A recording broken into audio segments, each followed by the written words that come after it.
નમસ્કાર દર્શક મિત્રો, તન્ના સમાચારમાં આપ સૌનું હાર્દિક સ્વાગત છે। સમાચાર આવી રહ્યા છે નાગરિક પ્રથમના અભિગમ સાથે રાજ્યભરમાં સુશાસન દિવસની ઉજવણી। રાજ્યકક્ષાના કાર્યક્રમમાં જામનગર જિલ્લા કલેક્ટર સહિત સંકલન સમિતિના સભ્યો વિડીયો કોન્ફરન્સના માધ્યમથી સહભાગી થયા। ભારતના પૂર્વ વડાપ્રધાન અને ભારત રત્ન શ્રી અટલ બિહારી વાજપેયીજીની 101મી જન્મજયંતિના દિવસે આયોજિત સુશાસન દિવસની ઉજવણીના ભાગરૂપે ગાંધીનગર ખાતે મુખ્યમંત્રી ભૂપેન્દ્ર પટેલની અધ્યક્ષતામાં રાજ્યકક્ષાનો કાર્યક્રમ યોજવામાં આવ્યો હતો। આ કાર્યક્રમમાં જામનગર જિલ્લા કલેક્ટર કચેરી ખાતેથી કલેક્ટર કેતન ઠક્કર સહિત સંકલન સમિતિના અધિકારીશ્રીઓ વિડીયો કોન્ફરન્સના માધ્યમથી સહભાગી થયા હતા।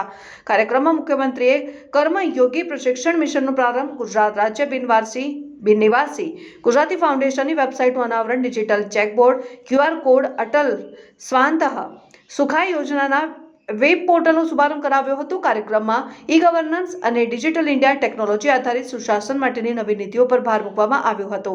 મુખ્યમંત્રીએ જણાવ્યું હતું કે સરકારનો અભિગમ સરળ અને દરેક નાગરિકોને સરકારની યોજનાઓનો લાભ મળી રહે તે છે।